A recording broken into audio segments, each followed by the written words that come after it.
I'm joined now by the co-host of Pod Save America and Pod Save the World and the former National Security Council spokesman for President Obama, Tommy Vitor. Tommy, thanks for joining me. Brian, good to see you. So I want to talk about the consequences of this bill that was just passed by the Republican Senate and the Republican House. Already, we have seen, even before the passage of this bill, for example, one community healthcare center in southwest Nebraska shut down. The CEO of that hospital, community hospital, came out and said, unfortunately, the current financial environment, driven by anticipated federal budget cuts to Medicaid, has made it impossible for us to continue operating all of our services. And so we're already seeing an instance where one hospital is shutting down just in anticipation of this bill. And so in terms of the broader consequences, is this a situation where you think that Republicans are going to be able to skate by in very much the same way that they've been able to skate by with unpopular legislation in the past because of how quickly the news cycle is, because of how they can obfuscate the reality surrounding it? Or do you think it's going to be impossible for them to escape the reality of this thing? I mean, I think it's our job to make sure they cannot. I mean, I was pretty frustrated yesterday to see how much like the cable news channels were focused on the Diddy trial and then this murder case in Idaho. There was not a ton of coverage of the big, beautiful bill going through Congress yesterday. And so that's where I think like independent media outlets like you and like us over at Pod Save America are going to be critical. And also just the Democratic Party, like talking about this every single day until the midterm elections. Because to your point, I mean, that example you just raised, the Kaiser Family Foundation did a bunch of polling on the bill, and support for it dropped to 21% when voters were informed that it could decrease funding for local hospitals and lead to them shutting down. So if people hear that story, this is politically devastating, and that could get us beyond just sort of the 35 core targets that DCCC currently has. Yeah. Hopefully we can expand that. Do you think that we're in a political environment where we do have short attention spans and we do have short memories.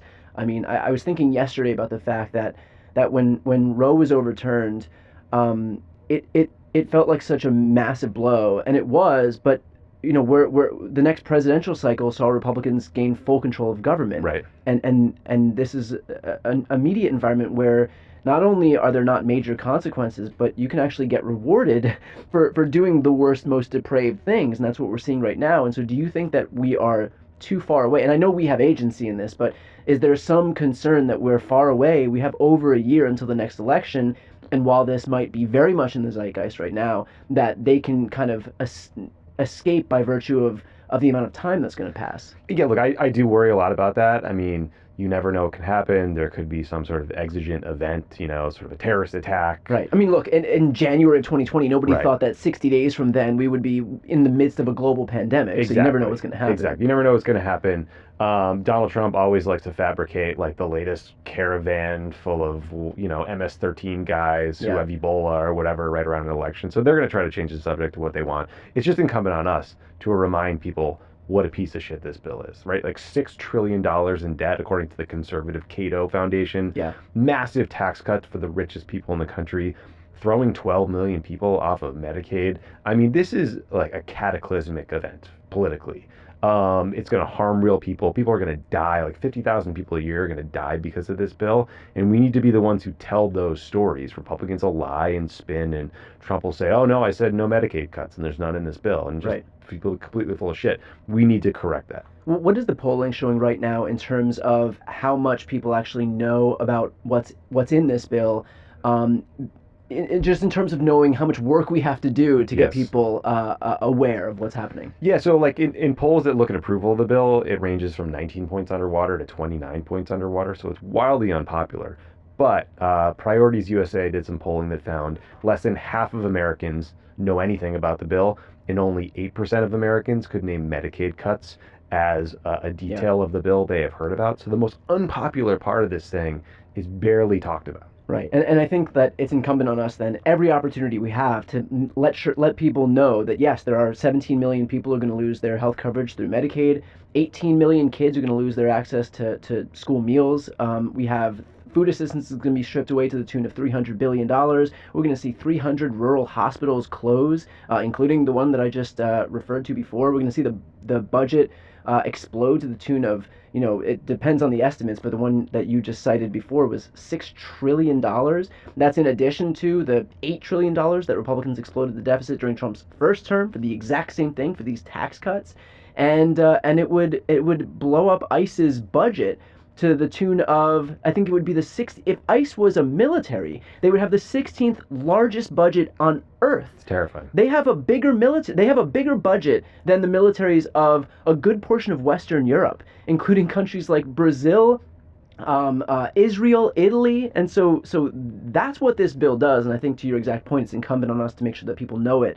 But they have, I think, one of the more insidious aspects of this is that they have included like crumbs in this bill to be able to give themselves messaging opportunities. And so they'll be able, they're touting this idea that there's no taxes on overtime, no taxes on tip, and no taxes on Social Security.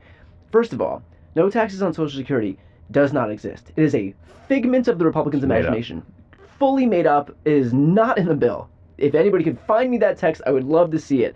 And then as far as no taxes on tip and no taxes on overtime, those are minute provisions that are capped at $25,000 for tips and $12,500 for overtime. So these are still poverty wages that they're allowing before they start taxing again, and the provision sunsets in 2 years.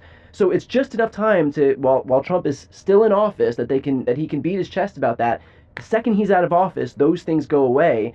And look, if they likely know full well that if a Democrat, first of all, is allowed to win in the 2028 election cycle, but if a Democrat wins, then all of a sudden even the minute popular provisions of this bill go away, so that Republicans can say, "Hey, weren't things better when Daddy Trump was in office and you had all these provisions?" The Daddy Trump stuff is so weird, man. Why are they doing that? Yeah, I mean, look, to your point, I mean, the people who are getting a tiny, tiny little tax cut on tips for their first $25,000 in income, they're very likely going to be losing benefits in the form of Medicaid or food assistance, right? Yeah. So those people are probably going to get harmed more than they get helped.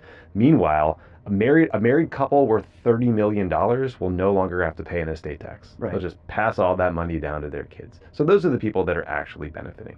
But the other thing that's helpful here, Brian, is like, there are district by district breakdowns of the impact of this bill already. Like David Valadao, California 22nd District, 65,000 people in his district are going to lose access to their health care. Yeah. 60,000 could lose access to food assistance.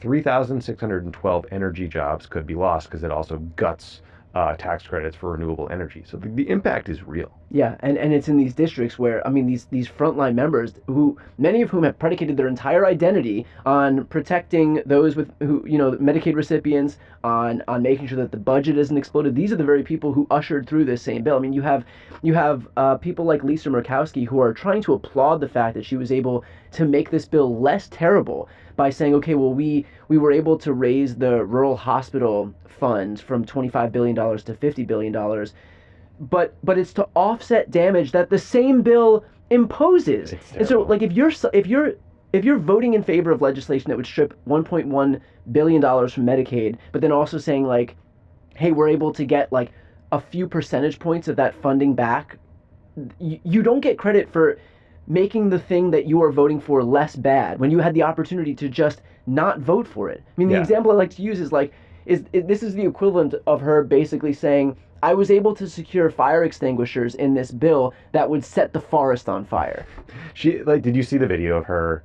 I think she got asked by Ryan Nobles, maybe NBC News, about criticism of the bill and criticism of her vote, and she just stared daggers into his eyes for 10 seconds. Like just crazy, and then was just like so defensive, like she is the victim here, not the people in her state who are going to get thrown off their health care, are going to lose food assistance. And I think the saddest part is, I'm going to read an excerpt from the New York Times, and this is you'll be shocked about this, but this is Lindsey Graham speaking about Donald Trump.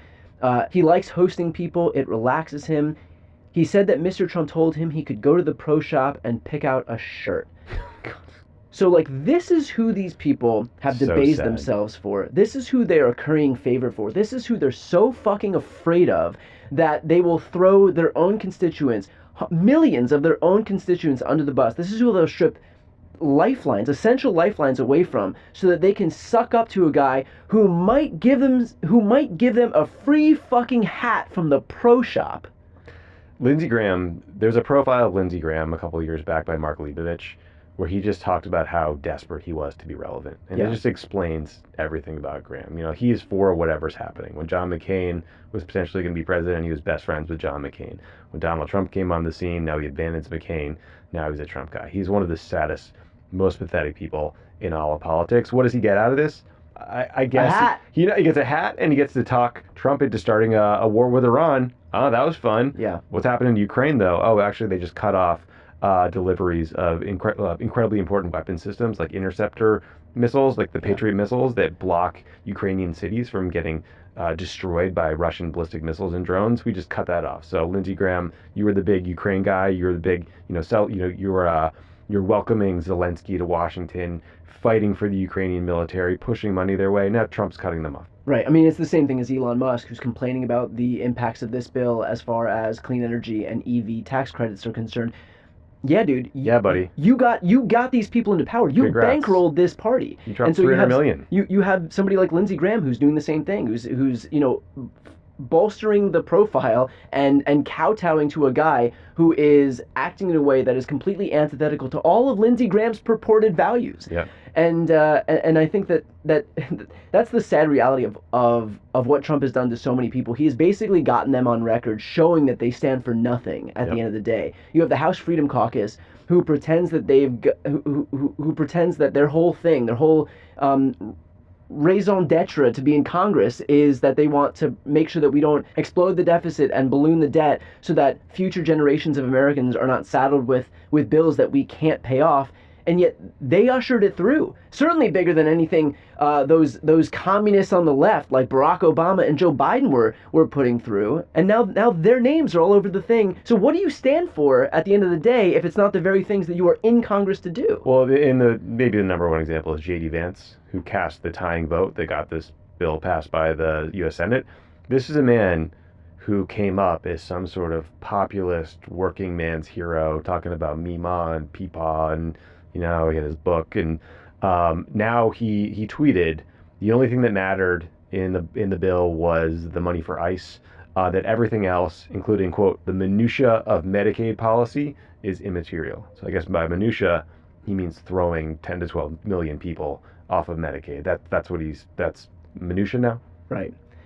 There was a quote from Republican lawmaker Derek Van Orden. He said, I guess he was getting defensive because people were accusing the Republicans of just basically being a wholly owned subsidiary of Donald Trump. And so I don't know where anybody would get that idea. Yeah. But Derek Van Orden said, the president of the United States didn't give us an assignment. We're not a bunch of little bitches around here, okay? I'm a member of Congress. I represent almost 800,000 Wisconsinites. I want to tell you, one of his next tweets was, I am standing with real Donald Trump and the one big beautiful bill. Once again, we have some pretendicons backstabbing President Trump. No bueno.